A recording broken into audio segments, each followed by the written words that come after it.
Welcome back to Questing Beast. I'm Ben. Today we're taking a look at The Lesser Key to the Celestial Legion, which is a supplement for Dungeon Crawl Classics, but is mostly just a generator book for generating cool stuff involving deities and angels. So if you're running any sort of old school fantasy game, this is going to be useful for you. This is a copy that was given to me at the last Gen Con by the guy who wrote it. Here's the back of our book here. This video is brought to you, as usual, by our Questing Beast Patreon, as well as by my Gladysent newsletter, which is a newsletter that keeps you updated on all the cool things happening in the old school D&D scene, including stuff from the blogosphere, from YouTube, podcasts, etc. Links to those are down in the description below if you'd like to help support the channel. All right, so this book was written by Don Stroud and James A. Pozzeno Jr. Hopefully I'm saying his name correctly. We have a bunch of different artists here. Editing done by Jarrett Crater, I think I've seen before, and James A. Pozzeno and Rachel Stroud, and layout done by Sean McCoy. Sean McCoy, of course, you may know from Mothership, which makes sense because the layout is very good in this book. I like it a lot. It really comes across as a kind of medieval manuscript, which is appropriate given the content. We have a general introduction about in creating heralds, adding religious elements and fleshing out religion, clerics, and etc. This really is a supplement for clerics. If you're running a religious focused campaign, or if you have a lot of clerics in your party, this could be really great. So we start out using heralds. Heralds are more or less angels or angel-like things, right? They are emissaries of the gods, though they're not strictly gods themselves. And there was a lot of variety here. This whole book is mostly random tables, and they give you a lot of cool things to do. So we have a general shape here, anywhere from a puddle or pool all the way to just eyes. You're rolling 2d20 for these, which means you're going to get a bell curve. That means that these sort of results in the middle are going to be much more common than the results on either end, which is nice because you get more predictable results for what most of these heralds look like, but occasionally you get really freaky ones. We have what substance they are made out of, anywhere from leafy plants and slime and metal, all the way to decayed flesh or vermin. We have features like eyes that are metallic or covered in shining runes, appendages that are robotic, horns of a moose, etc.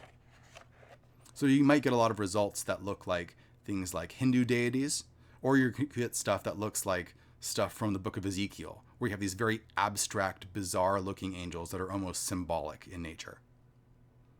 We have a lot of different animal elements that you can tack onto your angels to make them weirder. We have a big table of other signs of divinity, so their incarnation, or that's how they appear. This could be that the cleric vomits forth the herald, or the herald grows from a small bud on a sprout and blossoms into shape and size. Or you could say that pouring rain fills the shape of the herald. Right? Lots of great ideas. And then we have a presence. So what happens when this herald is around? Anything from dead animals and meat return to life when near the herald, to mortals weep when the herald speaks. We have other signs of divinity as well, including beholding and impression, things like the herald wavers between actual form and looking like the PCs. Or perhaps the hair of all who view the herald stands on end. We have tables for the level of the herald and some boons that it might grant you. For example, it grants invisibility versus unholy creatures for D8 hours. We have some holy symbols, including materials, vestments, accessories, and ornaments. We have worship practices. Horrible noises, throat singing, sign language, flagellation. We have different kinds of sacrifice that it might demand. Holy events, if you're building a religion, that sort of thing is going to be important. We have holy activities, holy event locations. You might have something like the site of a holy battle, or before an altar, or at the edge of the water. We have a section on relics. This could be the tooth or the teeth of a saint, their hair, their eyeballs, etc. We have reliquary formats. so the things that you put relics inside of, and some unusual relics. Ooh, some saints in repose. So you have some mummified saints or incorruptible saints. They could be kneeling or prostrate or in the lotus position, and they could be wearing different types of attire and have guardians guarding them and their offerings that you can present to them. We have Chapter 5, a cleric's mission. So this has more mechanics for being a cleric, including building churches or gathering congregations, rather. What happens when you make a speech? How long can you talk for? How many followers do you gain? And other events that could happen, including hecklers, and how do you deal with them? We have a section on exorcism, including exorcism fumbles, never a good sign.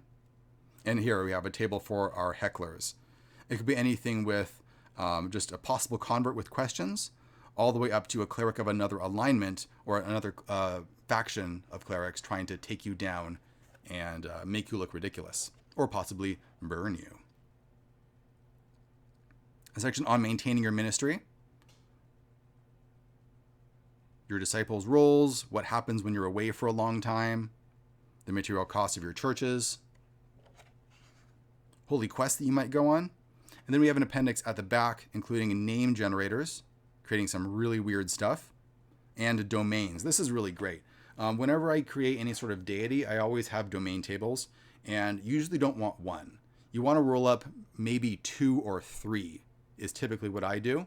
Because if you look at a lot of gods from different cultures, the domains that they cover don't necessarily overlap. Or at least they don't overlap the way that we would assume that they would. And so you just pick a couple of random different domains, and then in your head, you kind of figure out how those things are thematically tied together. And then that tells you something about the culture that created that deity, or that worships that deity. We have different titles for clerics, some extra holy quest focuses, some adversarial actions that you might do to disrupt clerical things, and just a bunch of different nouns, subjects, places, objects, relationships that you can combine together to create missions. Finally, we have a section on divine research and discovery, and some missionary or administrative activities and devotional activities. For example, a crisis of faith has befallen a fellow cleric or one of the cleric's disciples. The cleric must help them find God once more. And we have some forms of the vanquished. So it says, heralds, avatars, and reincarnated gods are all constructed from the raw energies of creation. When their vessel is destroyed, that spark often lurks on the mortal plane. A cleric or wizard may be able to draw power from these divine remnants. So it could be something like a sparkling glimmer, a plant sprout, a small egg, or something like that. And that's about it. So not a super long supplement, but very packed with useful random tables, I think. If I was going to run a cleric or religious focused campaign, this would be an extremely useful supplement to have.